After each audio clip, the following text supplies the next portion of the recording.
What? What? I'm gonna clear the throat.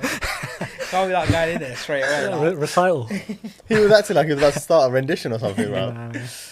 So I wanted to talk about the game last night, Inter Barça. What a semi-final, by the way, right? Great. I think that's a one of the future best ties classic, I've seen. for sure.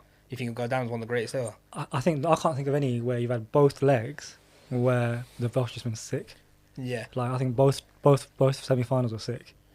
You know, one thing I was thinking about though last night is the defending was so bad. I was thinking, would it go down as a literally on the way here? On the way up, we were literally having this conversation. I said to him, so he was like, "Oh, it'll probably go down as like what's the word you use? Like a future classic." Yeah, future classic. Yeah, future classic tie. Yeah. Which look, from just an entertainment perspective, it will go down as a future classic. But literally, I was just saying to him on the way up, that the defending was diabolical. Yeah. Like even like shocking. It was shocking. Like even first leg was shocking, which is why they scored 3 goals then. And then even yesterday it was weird. It was like Inter were in control. They went in 2-0. Second half, it's like they just fell asleep. And it was like I was saying to him, like they're just like, where's that like right? As a defender, I'm getting to this ball first. Yeah. You know, where's the even like and even if we take the goals out with like Yamal, I'm watching Yamal closely, and obviously like he's amazing, but then it's almost like they're just backing off him and kind of letting him twist them up a little bit. Yeah. So yeah, I don't know. Like that's a good question, but like if we look at previous classics, have we ever looked at is it because the defending was shocking or not? Like I don't know. Does that get taken into account with a game like that? Like I'm trying to think of the Barça. Was it PSG tie? The comeback. Now, I can't recall, but was that because the defending was shocking, or was it just because... Well, that's the thing. Like, is it a case where there's been some magic moments in that game that's led to those goals? Or is it actually just a case of poor defending? Like, if you look at the goals, sometimes you can say, okay, well, that's just a moment of magic, right? Yeah. Or is this just shocking defending? Yeah. So but you asked that question, so go on, what do you think?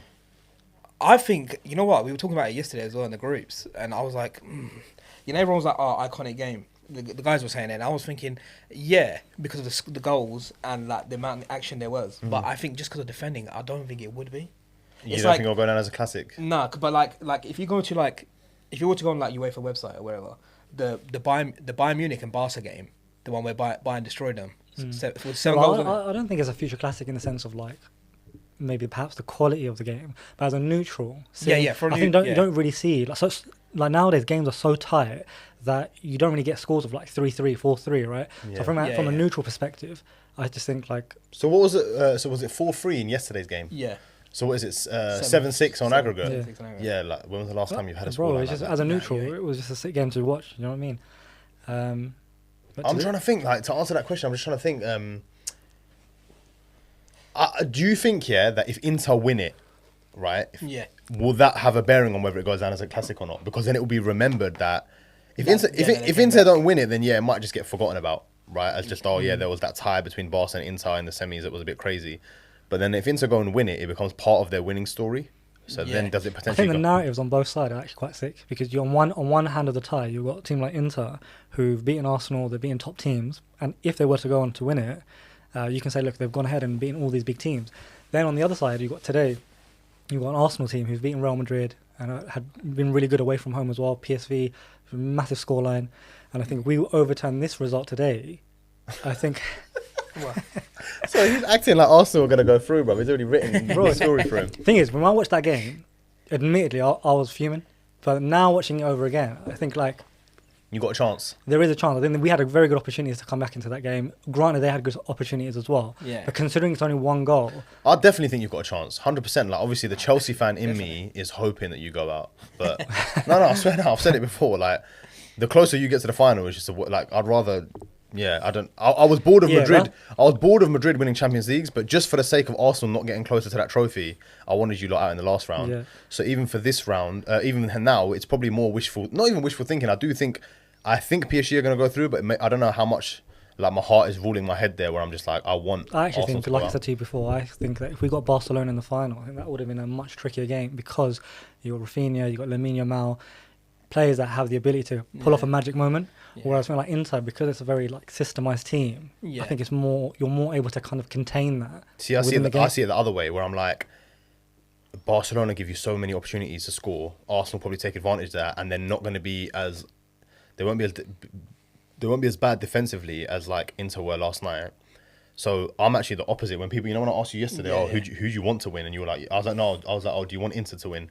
So obviously a couple of people asked me like, oh, who do you want to win? I was just saying that I wish tonight's tie would have been first, because then I would have answered that question. For example, if PSG go through tonight, I would have preferred to see a PSG Barça final. Yeah. But if you now tell me now Arsenal are going to go through tonight, I feel safer again as a Chelsea fan, not wanting Arsenal to win the Champions League. I feel safer knowing that they're playing Inter.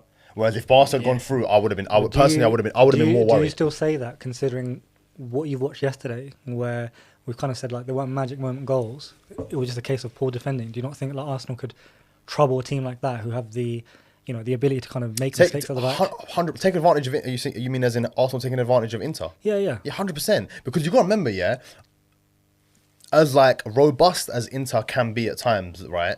They're like, they're an aging squad. Yeah. People like Mkhitaryan and stuff. Yeah, They're not a great team as in like as individuals. You could argue that the Inter that got to the final a couple of years ago against City were actually better than this Inter team. So 100%. I give Arsenal a chance, bro. Like genuinely, that's why I'm worried. I'm like, this year could be Arsenal's year. This could be anyone's year, depending on who goes through. But I just feel like in a one-off game, if I had to like have more certainty on who can grind out a result and make sure that they just shut up shop and not concede, I'm favouring Inter over Barcelona. Yeah, I think with yesterday's game, right, I think because we know how solid Inter are throughout the whole tournament. I think they had the best defensive record in the competition up until I think they played Barcelona.